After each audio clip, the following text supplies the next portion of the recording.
Veja nesta edição, com o aumento do diesel, produtos alimentícios também ficam mais caros. Abono salarial é liberado para trabalhadores cadastrados no PIS. Reunião discute implantação da Escola de Gastronomia da Amazônia em Belém. A dica de economia com Pedro Loureiro. Médicos de universidades paraenses vão trabalhar em 43 municípios do estado. Conheça o trabalho dos artesãos de Coraci. E uma entrevista ao vivo sobre a eleição do novo Papa. Hoje é quarta-feira, dia 13 de março, e o Nazaré Notícias já está no ar.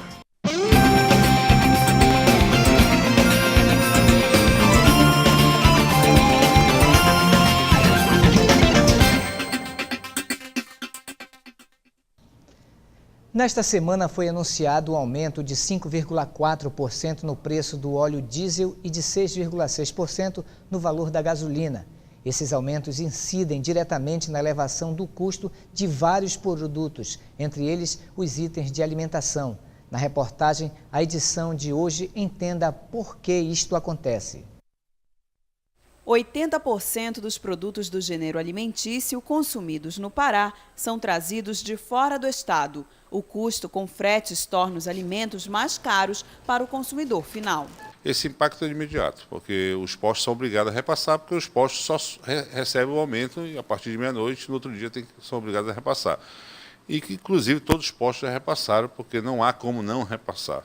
O que acontece? Um posto pode ter um custo menor e pode repassar um valor menor, e o outro pode ter um custo maior e ter que repassar o valor maior. Mas o aumento em médio foi 10 centavos na bomba para o consumidor. Este ano, o governo federal zerou os impostos de PIS, COFINS e IPI sobre alguns produtos que compõem a cesta básica, entre eles carnes, café, óleo, manteiga, açúcar, papel higiênico, pasta de dente e sabonete. Essa redução e a diminuição do custo da energia elétrica para o consumidor estão entre as medidas anunciadas para o equilíbrio da inflação. Certamente, considerando uma economia como a economia paraense, onde grande parte dos produtos alimentícios ainda são trazidos de estados fora do estado do Pará, só uma boa parte, embora já venha sendo, essa estrutura produtiva vem sendo se alterando, mas ainda assim grande parte dos produtos alimentícios, quase 80% dos produtos alimentícios consumidos no estado do Pará são importados de outros estados. Um aumento nos preços dos combustíveis tem um impacto forte sobre a formação de preços dos produtos alimentícios, dado que itens como o frete, que compõem os preços dos produtos alimentícios, eles vão certamente sofrer um reajuste também. No mês de janeiro, o litro do óleo diesel custava R$ 2,36. Em fevereiro, subiu para R$ 2,45. Já o litro da gasolina comum passou de R$ 2,80 em janeiro para R$ 2,84 em fevereiro. O aumento no preço dos combustíveis foi aplicado às refinarias. Para o consumidor final, deve representar na prática uma elevação média de 10 centavos, segundo o presidente do Sindicombustíveis. E agora vamos falar da indústria. Dados do Ministério do Trabalho divulgados ontem pelo Diese mostram que o setor mineral tem crescido acima da média na região norte. Nos últimos 12 meses, as indústrias minerais contrataram 8,43% a mais que a média. No geral, o crescimento de vagas com carteira assinada no norte do país foi de 6,97% e quase 90% dos postos gerados em toda a região norte no setor extrativo mineral ficaram no Pará. A perspectiva para os próximos 3 anos é a criação de mais de 113 mil vagas. O abono salarial é liberado anualmente aos trabalhadores cadastrados no PIS que estejam dentro dos requisitos previstos em lei. O pagamento é efetuado conforme cronograma estabelecido pelo Fundo de Amparo ao Trabalhador e divulgado pela Caixa Econômica Federal. A repórter Caroline Guimarães traz mais informações. Marcos, para quem tem dúvidas sobre o que é o abono salarial, como proceder se possuir o benefício, eu estou aqui com a gerente regional da Caixa Econômica Federal, a Catarina Mello. Gerente, muito obrigada por conversar conosco. O que é o abono salarial? Boa tarde. O abono salarial, ele é um benefício, né, do PIS/PASEP, contempla os trabalhadores que foram cadastrados nos últimos 5 anos, ou seja, em 2007, que tenha trabalhado pelo menos 30 dias, né, consecutivos ou não, que tenha sido informado na Relação Anual de Informações Sociais, que é a RAS, e todos os anos nós temos o calendário de pagamento do PIS. E dentro desse calendário que ele inicia com os trabalhadores nascidos no mês de julho, né, e vai até o ano seguinte, né, no mês de junho. E geralmente ele começa o calendário em novembro, né, em agosto, corrigindo, e termina em novembro. Então, nós estamos numa época agora em que já terminou o calendário do exercício 2012-2013, só que os trabalhadores que não compareceram dentro do calendário do período, eles têm até 28 de junho de 2013 para comparecer, né, a receber o benefício que ele tem direito. Então, no caso, ainda existe um prazo para quem perdeu, já saiu do calendário, ainda existe um prazo para conseguir o abono. Sim, quando termina o calendário, aí a gente estende o pagamento, né, até 28, no caso, 28 de junho de 2013. E a Caixa, preocupada aí com essa atenção ao trabalhador, ela enviou mala direta, né, através dos Correios, para os trabalhadores que ainda não receberam o abono, que está disponível, né, nas agências da Caixa. Quem tem o cartão do cidadão e a senha pode receber, né, o abono, esse benefício nas casas lotéricas, no correspondente Caixa Aqui. Ok, muito obrigada, gerente, por conversar conosco. Caroline Guimarães, para o Nazaré Notícias. O Congresso Nacional aprovou ontem à noite o orçamento da União para 2013. Na semana passada, os deputados já haviam aprovado a proposta que prevê despesas de 2,28 trilhões de reais e salário mínimo de R$ 678 reais. Faltava o aval dos senadores. Foram 53 votos favoráveis, 1 contrário, 2 abstenções e 1 obstrução. Com a missa proelegendo o pontífice, teve início ontem pela manhã o conclave, que vai eleger o sucessor de Bento XVI. À tarde, em procissão, os 115 cardeais se dirigiram à Capela Sistina, onde fizeram juramento individual que dá início ao processo eletivo. No final da tarde, houve a primeira votação, que resultou em fumaça negra. Hoje pela manhã aconteceram mais 2 votações e a chaminé da Capela Sistina voltou a soltar fumaça negra, indicando que ainda não houve a maioria de 2/3 dos votos para um único candidato. Para ser escolhido, o cardeal deverá obter pelo menos 77 votos. Agora, a repórter Larissa Cristina está ao vivo com o padre André Teles para falar deste acontecimento histórico para a Igreja e para o mundo inteiro. Larissa. Marcos, como você mencionou, já foram 3 votações até agora e a qualquer momento pode sair o resultado da 4ª votação, a primeira desta tarde, que acontece em Roma. Padre André, essas votações, o conclave, ele está acontecendo dentro do esperado? Ele está acontecendo dentro do esperado, ou seja, os escrutínios, na verdade, foram já organizados pelas congregações que foram feitas precedentes à preparação do conclave, onde já com Bento XVI, que mudou também as orientações no que diz respeito à Constituição Apostólica, previu 2 escrutínios pela manhã e 2 à tarde. O que nós estamos esperando ainda, que nós já passamos no que diz respeito, por exemplo,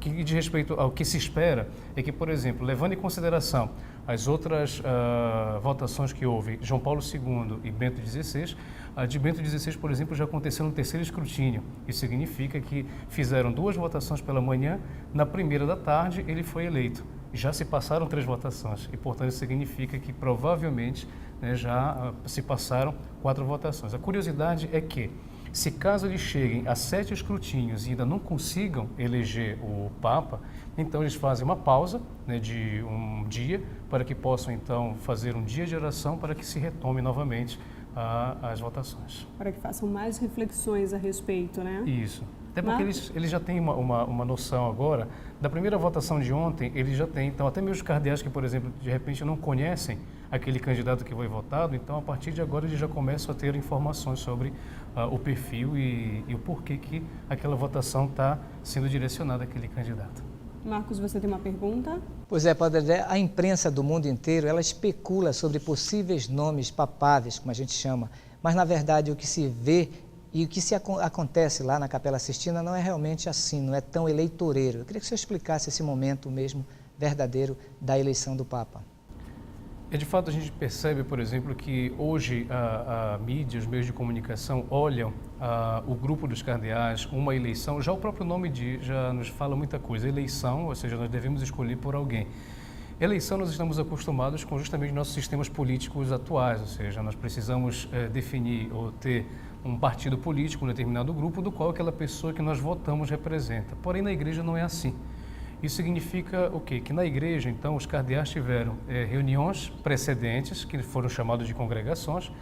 Eles falaram sobre a situação da igreja atual, sobre o que a igreja, o perfil da igreja nesse momento, os seus desafios, aquilo que ela precisa caminhar, o que ela já tem.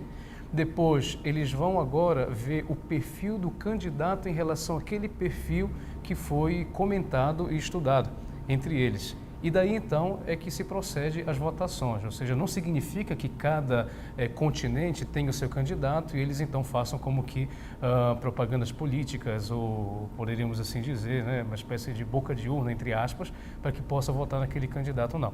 Eles já têm o perfil da igreja, eles conhecem os 115, se conhecem entre eles, talvez aqueles cardeais um pouco mais distantes que provavelmente não conheçam bem a pessoa daquele cardeal do qual se está direcionando a votação, eles têm uma oportunidade de poder conhecê-lo um pouco mais, para que dessa forma, então, eles possam eleger aquele candidato segundo o perfil da igreja.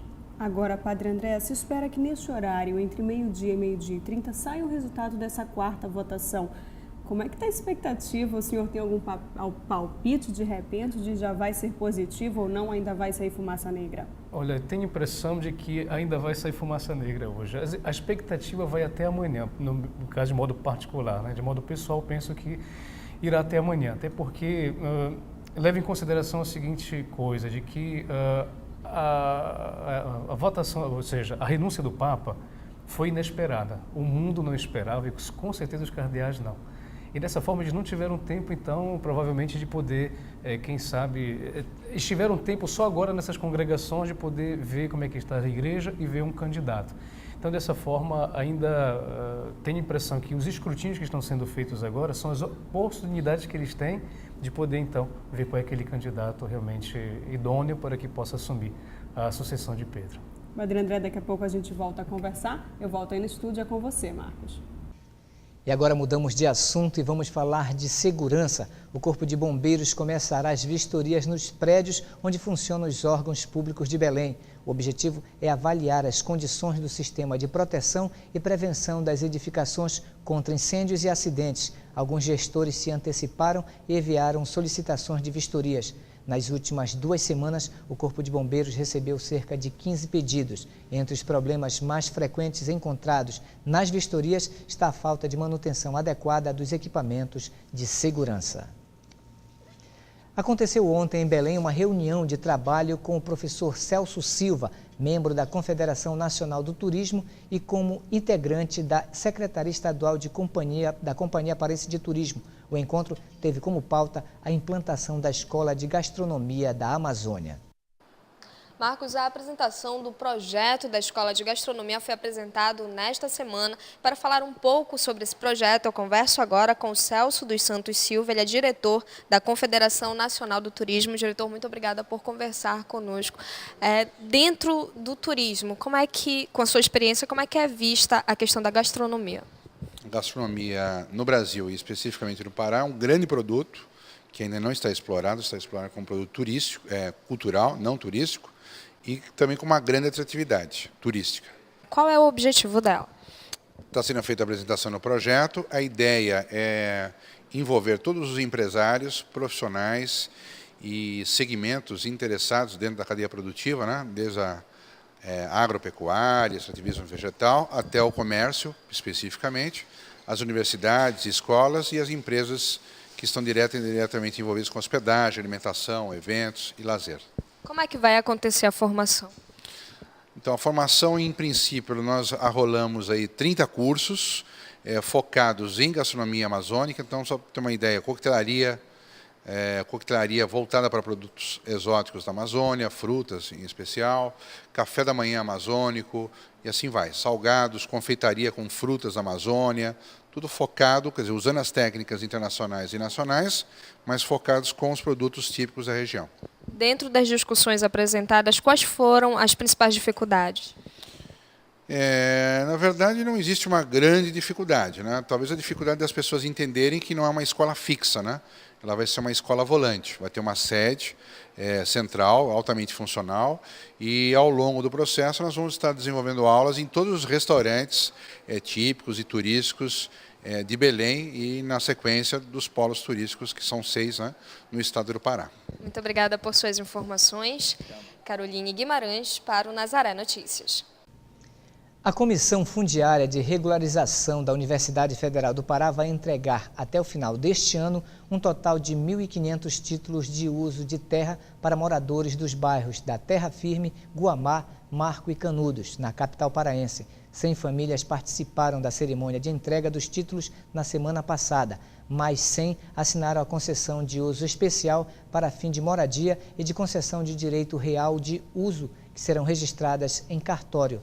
A área de concessão de uso fica localizada no entorno da UFPA, em Belém, e abrange quase 50% do terreno adquirido para a implantação do campus. Entre 2010 e 2011, foram entregues 270 títulos de terra.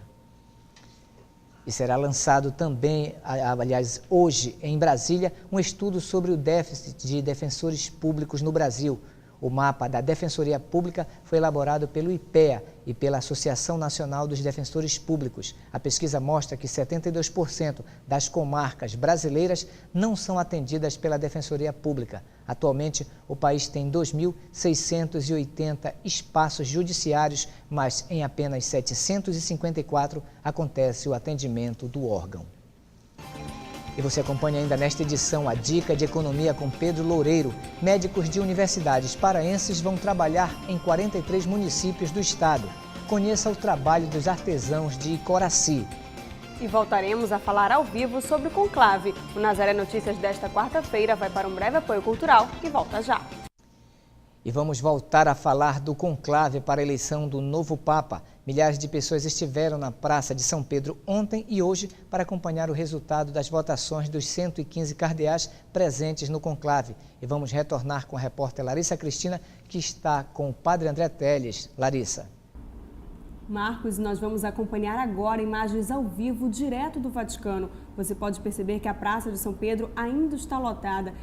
A expectativa, Padre André, pode sair a qualquer momento o resultado, se teremos ou não ainda hoje um Papa. Se nós teremos hoje o Papa, provavelmente vai sair agora nessa fumaça, e se acontecer a mesma coisa como na eleição do Papa Bento XVI, então, se caso não se consiga distinguir se a fumaça é branca ou preta, como realmente aconteceu na eleição passada, então a Santa Sé já divulgou que se o Papa for eleito hoje, nesse escrutínio agora da tarde, além da fumaça, se tocarão os sinos da Basílica de São Pedro.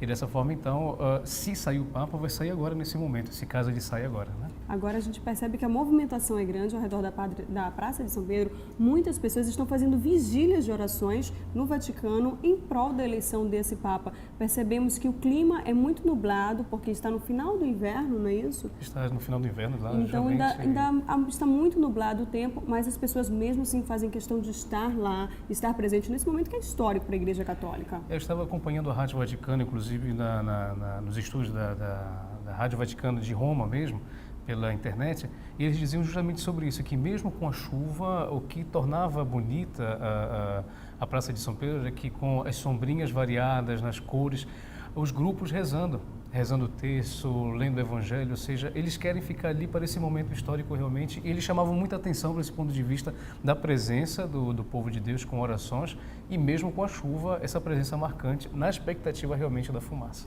Nós temos, Padre André, uma diferença de fuso horário do Brasil para o Vaticano. Por isso, essa eleição, que pode ter o resultado a qualquer momento, é a primeira do início da tarde em Roma. Caso a fumaça seja negra, ainda vai haver hoje mesmo outra votação? Não. Então, o que é prescrito pela Santa Sé é que existem 2 votações de manhã e 2 à tarde.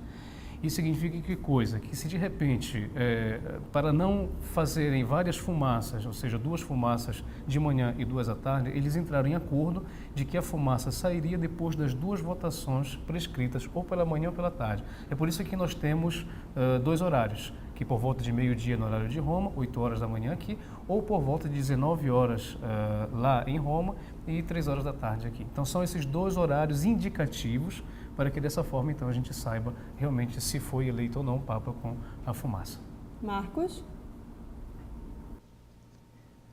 Os remédios poderão ter os preços reajustados a partir do dia 30 de março, segundo a Câmara de Regulação do Mercado de Medicamentos. A autorização com os critérios de composição dos ajustes dos preços foi publicada ontem no Diário Oficial da União.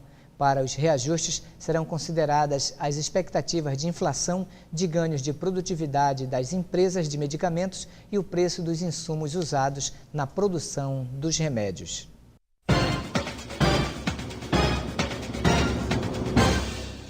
Recebi uma mensagem pedro@pedrorloureiro.com perguntando se vale a pena antecipar o 13º salário, como proposta que um banco está colocando em seus caixas eletrônicos.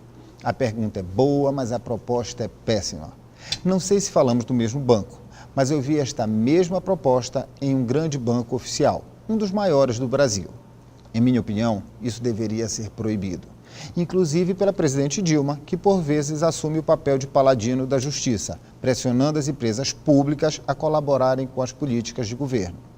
Voltando à pergunta, meu conselho, aliás, meu apelo, é que ninguém caia neste papo de antecipar 13º. Mais do que papo, eu considero isso um golpe no bolso do trabalhador. Existem inúmeros motivos que justificam minha opinião, mas eu vou citar apenas um. 13º salário é um benefício pelo ano trabalhado. Recebemos um pouco por cada mês. Caso o trabalhador pegue este dinheiro emprestado e seja demitido, terá que quitar o débito a juros nada camaradas. Ou seja, o dinheiro que ajudaria durante o desemprego vai sumir de um dia para o outro. Duvido que o ministro Mantega diga na televisão que este é um bom negócio. Duvido mesmo. Cuidado com essas espertezas de certos bancos. E até a semana que vem.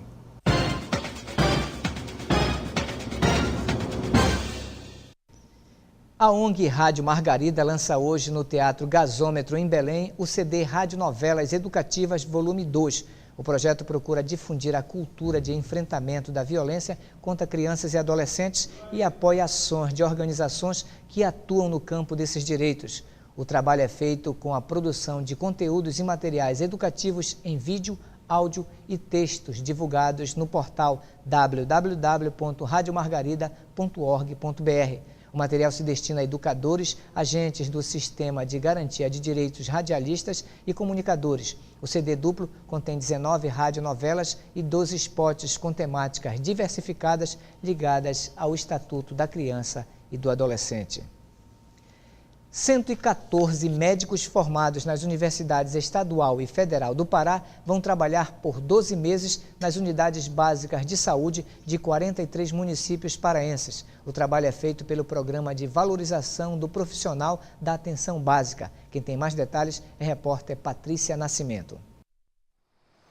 Os médicos receberão uma bolsa de R$ 8.000 custeada pelo Ministério da Saúde. O programa vai promover a saúde em locais onde nunca houve atuação de profissionais da medicina e ainda vai contribuir para o aperfeiçoamento da qualificação de médicos recém-formados. Em todo o país, serão 4.392 médicos nos serviços de atenção básica, atendendo a população de 1.407 municípios brasileiros. O Pará é o estado que vai receber o maior número de profissionais na região norte. Os médicos que obtiverem nota mínima de 7 poderão ter um acréscimo de 10% nos exames de residência médica. Patrícia Nascimento para o Nazaré Notícias.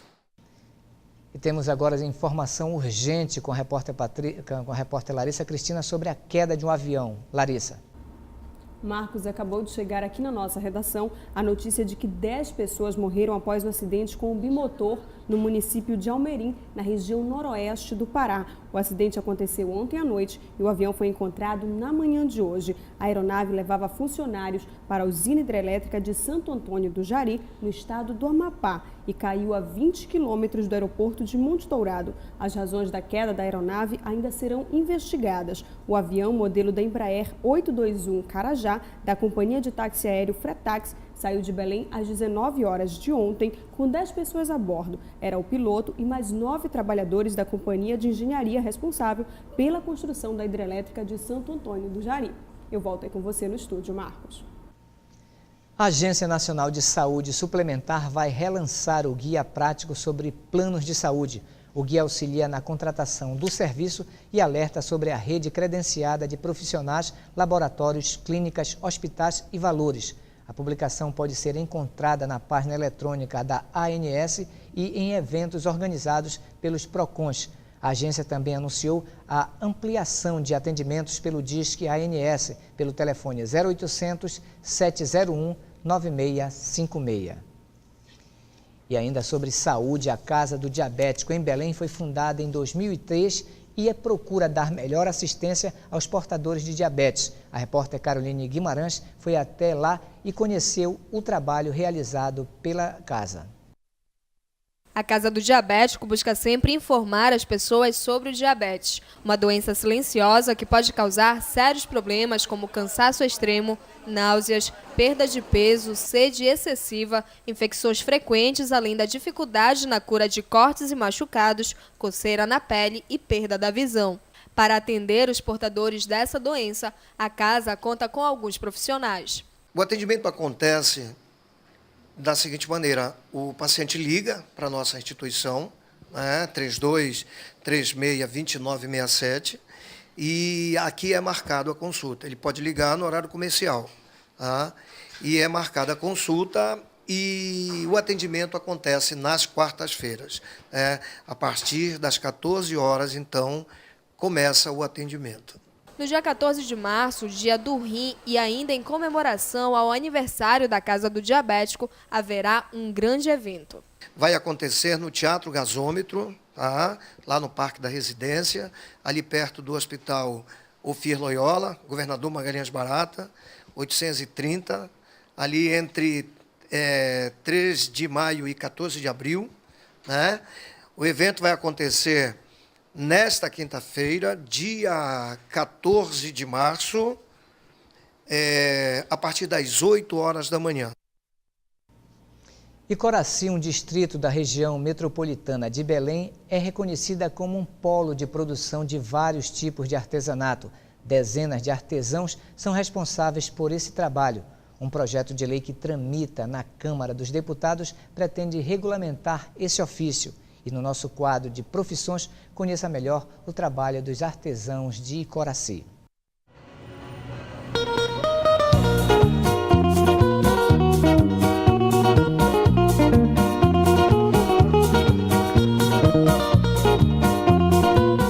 No risco delicado do artesão, o desenho Marajoara recebe os últimos retoques. Depois, uma camada de tinta só para finalizar. Foram cerca de 15 dias de produção. Dá para imaginar? O processo é totalmente artesanal, por isso requer dedicação. Tem que gostar do que faz. Gostar e dedicação, porque não é fácil, não. Realmente é muito trabalho, tem que elaborar o desenho, tem que enquadrar um desenho. Então tem muitas coisas que tem que gostar. Se você não gostar do que faz, eu acho que dificilmente você consegue fazer isso aqui. Seu Admilson trabalha no ateliê de Anísio há cerca de 8 anos. 90% das peças produzidas aqui são exportadas para fora do Pará, principalmente para o estado de São Paulo. São mais de 30 anos no artesanato marajoara. A profissão é muito boa, mas viver do artesanato atualmente não é boa, não é bom. Por falta de infraestrutura em Icoraci, por falta de divulgação do artesanato a nível nacional, isso faz com que a vida do artesão cada vez mais esteja difícil, esteja em situação mais complicada. Diante das dificuldades, um projeto de lei tramita em Brasília com a proposta de criar o Estatuto do Artesão. O projeto, que tramita na Câmara dos Deputados, quer definir a profissão de artesão e autorizar o Poder Executivo a criar o Conselho Nacional do Artesanato e o Serviço Brasileiro de Apoio ao Artesão. Mas, segundo os próprios profissionais, essa discussão já é antiga. Seu Anísio lutou pela regulamentação durante muitos anos. Quando vê a falta de investimentos no setor, se entristece ainda mais. Chegou a ter mais de 30 funcionários. Hoje, apenas 6 lhe acompanham. Mas como um bom artesão, ele tem um segredo para se manter. Essa boa vontade em produzir cada vez melhor e melhores peças, mais bonitas, isso permanece, isso está inato no artesão. A criatividade é permanente. O nosso material ele é bem visto, é bem procurado. Infelizmente, falta mais turista na cidade. Isso aqui realmente falta. Não é o material que deixa de vender pela qualidade. A qualidade é cada vez melhor, mas falta investimento no setor de turismo para o estado do Pará. Na Feira do Paracuri, em Coraci, na região metropolitana de Belém, existem mais de 400 artesãos. Pessoas como seu Admilson e seu Anísio, que empregam na criatividade manual o seu sustento.